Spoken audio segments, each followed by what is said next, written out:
사무엘상 27장. 그러나 다윗은 속으로 이렇게 생각했습니다. 언젠가는 사울이 나를 잡을 것이다. 그러니 지금은 블레셋 사람들의 땅으로 도망가는 것이 제일 안전하다. 그러면 사울은 이스라엘에서 나를 찾는 일을 포기할 것이며 나는 사울에게서 피할 수 있을 것이다. 그리하여 다윗과 그의 부하 600명은 이스라엘을 떠났습니다. 그들은 가드왕 마옥의 아들 아기스에게 갔습니다. 다윗과 그의 부하들 그리고 그들의 가족들은 가드에서 아기스와 함께 살았습니다. 다윗은 두 아내와 같이 있었는데 다윗의 아내 이름은 이스라엘의 아히노암과 갈멜의 아비가일이었습니다. 아비가일은 죽은 나발의 아내였습니다.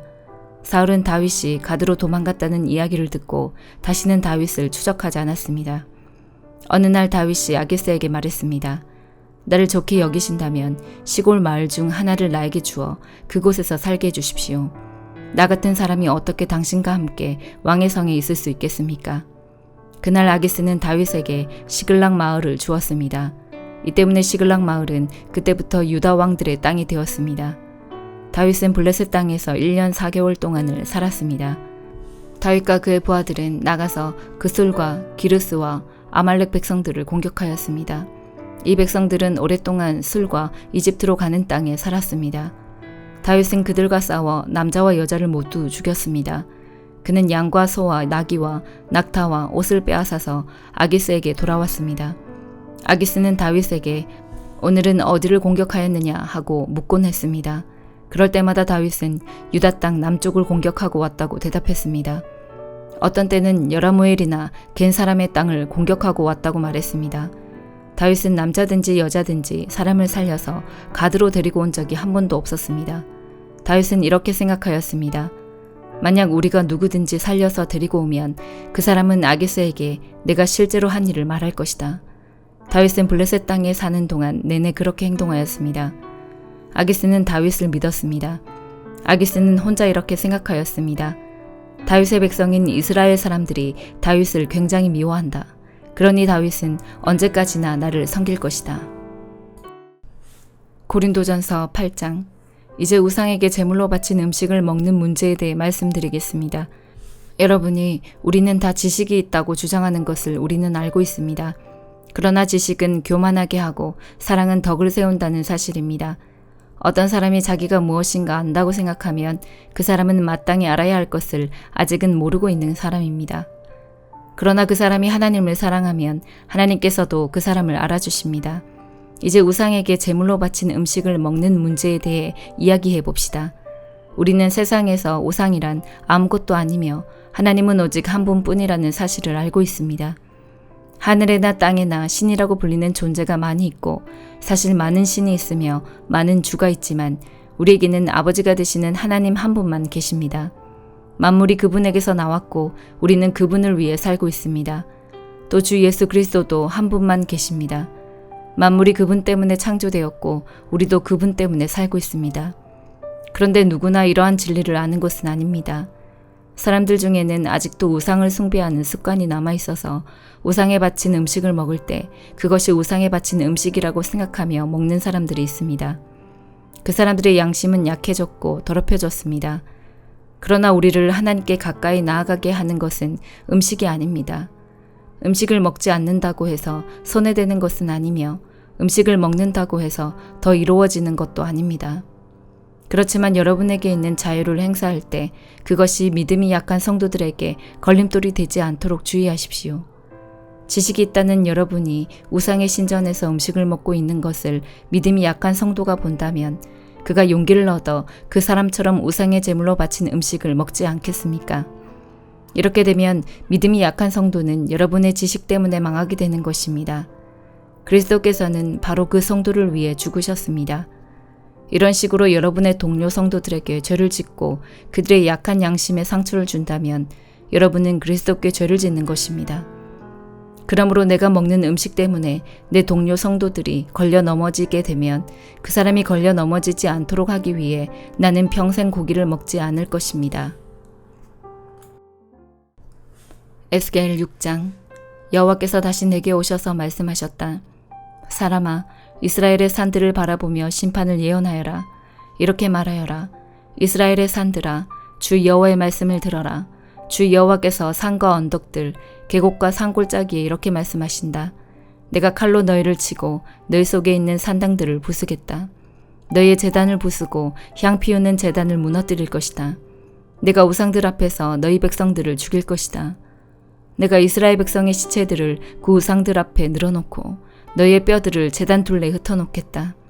너희가 사는 마을들이 모두 황무지가 될 것이며 우상을 섬기던 산당은 폐허가 될 것이다. 제단은 무너지고 너희 우상은 산산조각이 날 것이다. 향 피우는 제단도 파괴되고 너희가 만든 장식품들도 하나같이 없어질 것이다. 너희 백성은 죽어 너희 산중에 쓰러질 것이니 그때 너희는 내가 여호와인 줄 알게 될 것이다. 그러나 내가 너희 가운데 얼마는 남겨두겠다. 칼을 피해 살아남는 사람은 외국 땅으로 흩어져 살게 될 것이다. 그들은 그들이 잡혀간 그 나라에서 나를 기억할 것이고 나를 저버리고 가늠하는 마음과 우상을 따르려는 욕정의 눈 때문에 내 마음이 얼마나 상했는가를 기억할 것이다. 그들은 자기들이 저지른 역겨운 짓들과 악한 짓들에 대해 스스로 구역질을 느낄 것이다. 그때 그들은 내가 여호와라는 것을 알게 될 것이다. 내가 아무런 이유 없이 이런 재앙을 그들에게 내린 것이 아니었다. 주 여호와께서 또 내게 말씀하셨다.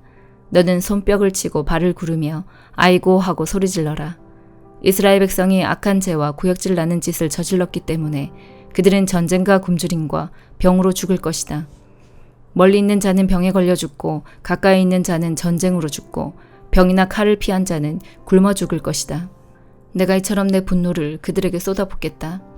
그들의 시체가 제단 주변 우상들 사이에 높은 언덕과 산꼭대기에 묻은 푸른 나무 아래 잎이 무성한 상수리 나무 아래와 그들이 향을 피워 우상에게 제사 지내던 곳에 널려 있을 것이다. 그때 너희는 내가 여호와라는 것을 알게 될 것이다. 내가 손을 들어 그들을 내리칠 것이며 사막에서 디블라에 이르기까지 그들이 사는 모든 땅을 황무지로 만들겠다. 그때 그들은 내가 여호와라는 것을 알게 될 것이다. 시편 44편. 오 하나님, 우리는 우리 조상들이 우리에게 들려준 이야기를 귀담아 들었습니다. 옛날 우리 조상들이 살던 때에 주께서 하신 일들에 대해서 말입니다. 주의 손으로 문나라를 몰아내시고 우리 조상들을 이 땅에 살게 하셨습니다. 주는 다른 민족들을 깨뜨려 부수시고 우리 조상들은 더욱 번창하게 하셨습니다. 땅을 차지하게 된 것은 그들이 가진 칼 때문이 아니었으며 승리하게 된 것도 그들의 힘 때문이 아니었습니다. 주의 오른손과 팔과 주의 얼굴빛 때문에 그들이 땅을 차지하고 승리를 얻었습니다. 이는 주께서 그들을 사랑하셨기 때문입니다. 주는 나의 왕, 나의 하나님이십니다. 야곱 백성들에게 승리를 주셨습니다. 주님 덕분에 우리가 적들을 물리쳤으며 주의 이름으로 우리가 우리의 적군들을 짓밟았습니다. 나는 내가 가지고 있는 활을 의지하지 않습니다. 내가 가진 칼이 나에게 승리를 주지 않습니다. 오직 주만이 우리의 적군들을 이기게 하시며 주만이 우리 원수들을 부끄럽게 만드십니다. 우리가 온종일 하나님을 자랑합니다. 하나님의 이름을 영원히 찬양하겠습니다. 셀라. 그러나 지금은 주께서 우리를 버리시고 부끄러움을 당하게 하셨습니다. 주께서는 더 이상 우리 군사들과 함께 전쟁에 나가지 않습니다. 주께서 우리를 원수들에게 쫓기게 하시니 원수들이 우리의 모든 것을 빼앗았습니다. 주께서 우리를 잡아먹히는 양처럼 내버려 두시고 여러 나라 가운데 우리를 흩어놓으셨습니다. 주는 주의 백성을 헐값에 파셨습니다. 아무런 이익도 없이 내다 파셨습니다. 주께서 우리를 이웃 나라들에게 조롱거리가 되게 하시니 그들이 우리를 깔보고 비웃습니다. 주께서 우리를 다른 나라들의 농담거리가 되게 하시니 그들이 우리를 향해 고개를 젓습니다. 내가 온종일 부끄러움을 당하고 삽니다. 창피해서 얼굴을 들 수가 없습니다. 왜냐하면 나를 비웃고 업신여기며 내게 복수하려는 원수들 때문입니다. 이러한 모든 일들이 우리에게 일어났지만 우리는 주를 잊지 않았으며 주의 언약을 저버리지 않았습니다.